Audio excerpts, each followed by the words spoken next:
Hello and welcome to your yoga practice. My name is Christine Davidson and I am the founder of Reclaimer Mountain Experience.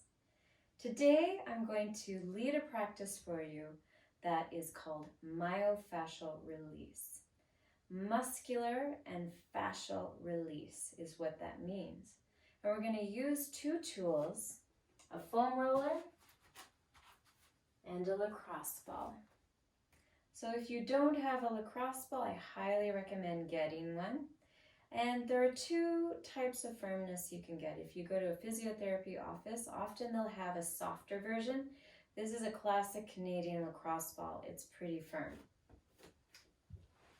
So just like in our 5-part yoga practice where we're stretching the 4 sides of the outer leg bone and the hip flexors, we're going to foam roll and release those same 4 areas and the hip flexors, but in particular, a little bit more to the lateral side.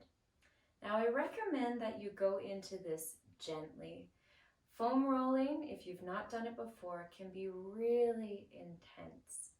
So you can adapt the level of intensity, one, by choosing a different type of foam roller that's either more dense or less dense to increase or decrease the pressure on the muscles. Another thing you can do is do it for a shorter duration of time, or, of course, you can lift your body up so there's less pressure on the foam roller. So let's start first with the quadriceps. Keeping in mind, we call them quadriceps because there are 4. There's a really long one deep underneath the one that I can feel when I rub my leg. And that one attaches my pelvis to my knee. And then there's one on top that connects the hip flexor all the way to the knee. And there's one on the outside, one on the inside. So when I foam roll, I'm going to roll down the center, the outside, and the inside. And it looks like this when I do it. I bring my belly button to face down. I move the foam roller to the right edge of my yoga mat. And then I position myself so that the roller is just underneath my hip. Then I roll from hip to just above the knee. And then back down again. Now there are cases where you should not do this. And just like any movement, therapeutic practice or fitness or strength training practice, you should always ask your doctor first. But the types of circumstances where you should not do this is if you think there could be a blood clot in your tissue. So certainly not after injury to that area. And it's not a great idea to roll over bruises. So if you have a bruise, let that heal first and then return to your MFR practice. So now I'm going to go slightly to the outside, and for skiers, this side is tighter. And that is precisely why we want to roll it. By rolling out the lateral side of the quadriceps, vastus lateralis, I'm going to help restore proper alignment in the knee joint. I combine that with strengthening the medial side, the medial quadricep, to further align and stabilize the knee joint. So now for the inside, I bend my knee a little bit. This one is a bit tricky. I come down on my forearms, and then I'm rolling pretty much from the middle to the knee is where I need the attention. Now there's different schools of thought about how long you should do this for. I believe 45 seconds to maybe a minute is probably good enough. In my video in Finding Flow on Snow on fine-tuning the nervous system, I describe something called the gate control theory of pain. I highly recommend checking that out if you are a member of the Finding Flow on Snow community. The gate control theory of pain is wild. Long story short, it's your brain that's actually mediating the pain experience. And so when you create pain, you distract yourself from other pain, and the other pain becomes less severe. That's the idea in a nutshell. So I'm going down the center of the quadriceps first.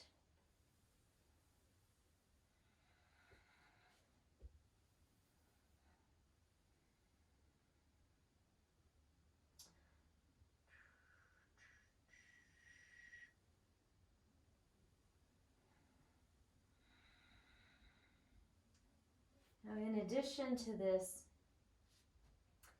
helping me work out adhesions in between the layers of fascia tissue, which is one of the primary things that foam rolling does. I am also increasing my awareness of what's going on in those muscle groups. So for example, my right leg way more sore. Why is that important to know? Well, as I'm working on changing my motor patterns as a skier, if one leg's way more sore than the other, that means I'm doing something different on that side than the other side. It's valuable information. And switching to the lateral side, breathing is important because this, for sure, it's really intense. If you've done a lot of foam rolling, what tends to happen is you start up this path of progressing to more and more dense rollers. I've seen people even go as crazy as like using a pool ball. I don't recommend that. And again, along the idea of the gate control theory of pain, you develop a tolerance over time to foam rolling. And so I think that's possibly why people start to progress to more and more firm tissue kind of rolling devices, but you don't need to. What this is for is mechanically increasing blood flow to the tissue, breaking up adhesions in the layers. But also there's a huge psychological component here. And you do not need to beat yourself up to get the benefits of this therapeutic self-massage. And again, that stuff I go into more detailed in my Finding Flow on Snow course. And wow, left adductor's really sore today. Why? I have a feeling I know why, and it has to do with something I'm changing in my skiing, the way I position my feet. Yeah, I'm going to pause there. All right, so that's quadriceps, inner and outer, and adductors. Now, hamstrings. So this one, I'm doing basically the same thing as the quadriceps, but in reverse. I have my full body weight on just my right hamstrings, and I tend to find it's more at the upper part near the pelvis. That's where it gets really tight. Like the quadriceps, we have an outer and an inner portion to that muscle group, so I rotate on the femur to get into those specific spots.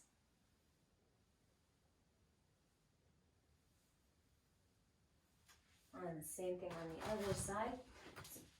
Repositioning my mat here. Okay.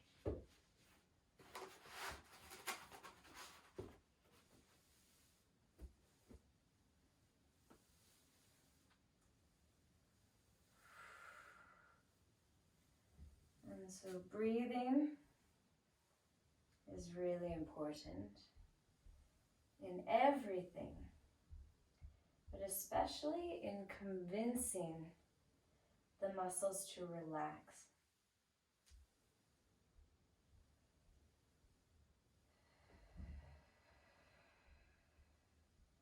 If we can breathe slowly and in particular elongate the exhale relative to the inhale,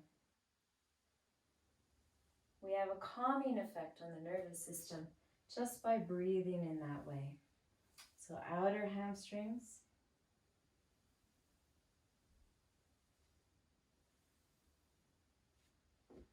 and inner.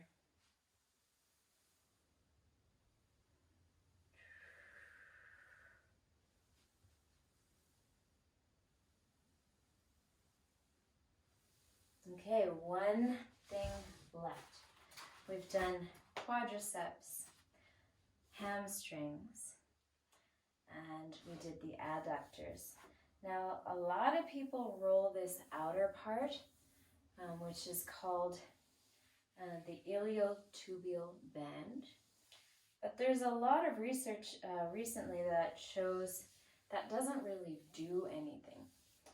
The iliotubial band is an incredibly strong piece of connective tissue that creates stability in everything to do with balancing on one leg, in our gait. It's also part of jumping, running, everything. So we're going to not so much focus on the IT band as we are going to focus on the muscle that the IT band becomes. It's called the tensor fasciae lata, and it's right up here in the upper hip. For that, we're going to use the lacrosse ball, but you could also use the foam roller, and that might be a nice way to start. To get into the TFL, I'm going to place the lacrosse ball on my outer hip, and then I'm just going to experiment rolling to my left until I find that spot. That's going to be slightly to the front. Oh, I found it.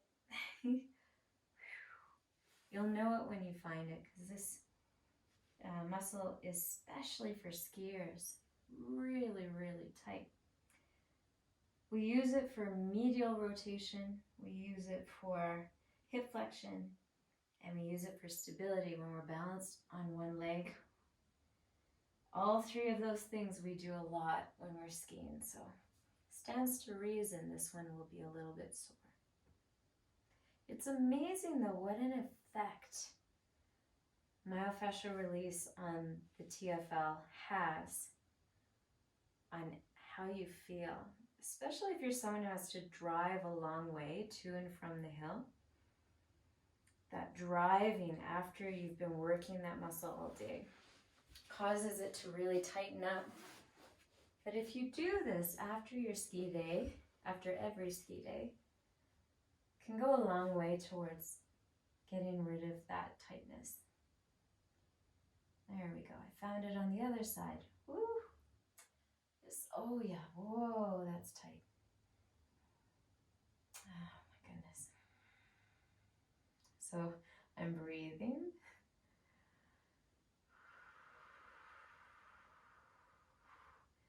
And just so you know, this is real life pain here. Not faking it. I'm a skier like you, and man, oh man, is this ever tender, especially if you haven't done it for a while.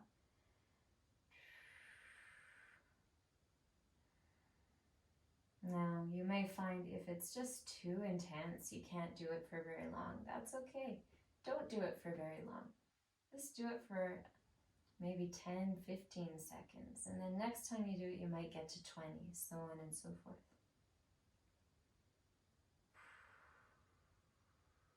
Oh yeah, there she goes. So I'm going to leave that.